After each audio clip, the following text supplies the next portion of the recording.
বাংলাদেশে যদি বলি জিজ্ঞেস করি যে মাস্টার্স কমপ্লিট করেছে নিজের সিভি লিখেছে কয়জন, আমরা 5-10% কিছু পাই না। এই মাদক কে নেয়? আমার আপনার ফ্রেন্ডস, ফেলোস, ছোটো ভাই, বড়ো ভাই, এই তুই। যখন আমরা জব সার্কুলার দিই তখন প্রয়োজনীয় এবং বেটার সাফিসিয়েন্ট ক্যান্ডিডেট পাই না। ইলেকশনটা আমার কাছে মেটার না, মেটার হচ্ছে জননেত্রী নিয়ে কাজ করাটা। আমার ইচ্ছা আছে, আমার নিজ ক্যাপাসিটিতে আমি মেহেরপুরে জব ফেয়ার করার প্ল্যান আছে। আসসালামু আলাইকুম দর্শক, আমাদের অনুষ্ঠানের আজকে বিশেষ অতিথি হিসেবে আছেন সুপ্রিম কোর্টের বিজ্ঞ আইনজীবী এবং জাতীয় নাগরিক পার্টির যুগ্ম মুখ্য সমন্বয়ক এবং একজন বিজ্ঞ শিক্ষাবিদ জনাব অ্যাডভোকেট শাকিল আহমেদ। শাকিল ভাইয়া, আমি আপনাকে ভাইয়া বলে সম্বোধন করি। জি, আপনি অনেক দিন ধরে আমাদের মেহেরপুরে গাংনী উপজেলাকে নিয়ে কাজ করছেন এবং আপনি একদম কেন্দ্রীয় পর্যায়ে এনসিবির সাথে যুক্ত আছেন এবং আপনি গত যেই জাতীয় নির্বাচন ছিল সেখানেও প্রতিদ্বন্দ্বিতা করেছিলেন। পরবর্তীতে আপনি জামাতকে সমর্থন দিয়েছিলেন। সে জায়গা থেকে আসলে যে প্রশ্নটা আপনার কাছে, যে আপনি গাংনীবাসী এবং মেহেরপুরবাসীকে নিয়ে আপনার পরবর্তী চিন্তা ভাবনাটা কী? জি, আপনাকে ধন্যবাদ। প্রথমত হচ্ছে যে পলিটিক্স টু লং রেস, একদিনের কোনো বিষয় নাই। তাই সেখানে আমি মানুষকে নিয়ে কাজ করতে চাই, জনগণের যেটা প্রয়োজন, জনগণের ভালোটাকে নিয়ে কাজ করতে চাই।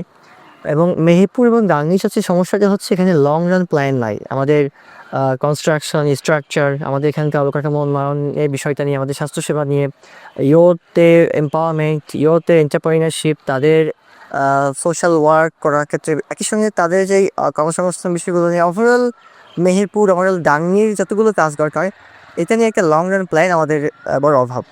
আমার ভাবনাটা হচ্ছে যে অ্যাজ আ ইয়াং ম্যান আমার চিন্তা হচ্ছে আমি একটা প্ল্যান করতে চাই, প্ল্যান করেছি তো বলছি, সেই প্ল্যানটাকে এক্সিকিউট করতে চাই, এই দিনে কাজ করতে চাই।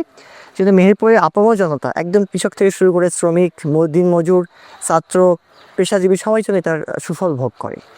আপনার কাছে দ্বিতীয় যে প্রশ্নটা, যে আমরা কিছুদিন ধরে দেখছি যে গাংনীতে জুয়া এবং মাদক এই সমস্যাটা অনেক বৃদ্ধি পেয়েছে। তো এবং জুয়া এবং মাদক এর এই সমাধানটা, সমাধান কিভাবে নিয়ে আসা যায়, এইটা নিয়ে যদি আপনি কোনো জুয়া এবং মানবিক সমাধান তো একটাই, সেটা হচ্ছে যে দুটো বিষয়ে কাজ করতে হবে। প্রথমত হচ্ছে যে প্রশাসনকে আরেকটু স্ট্রিক্টলি মেনটেন করতে হবে, আমরা বারবার বলছি, প্রশাসন চেষ্টা করছেন।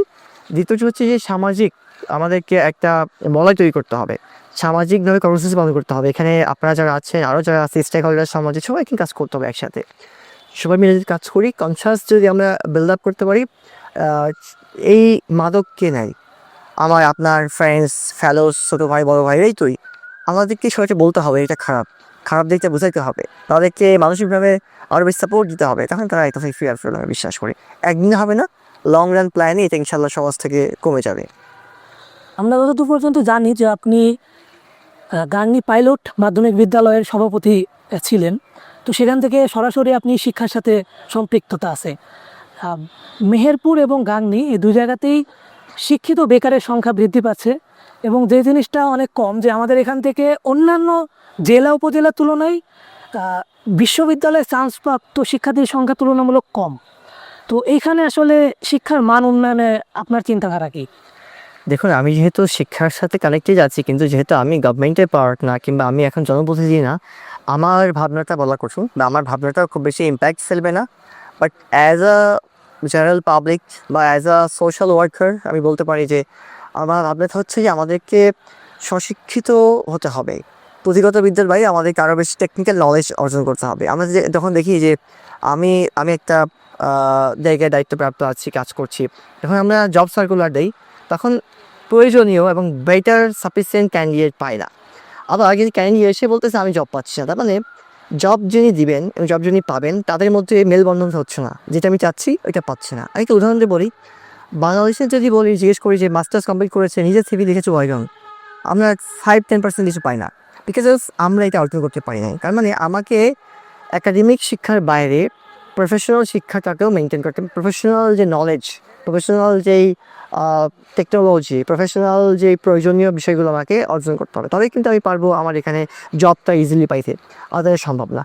আমার ইচ্ছা আছে, আমার নিজ ক্যাপাসিটিতে আমি মেহেরপুরে জব ফেয়ার করার প্ল্যান আছে। যদি আল্লাহ আমাকে সুযোগ দেন, আমি হয়তো ইয়ারলি একটা জব ফেয়ার করতে পারবো বা করবো আগামী থেকে।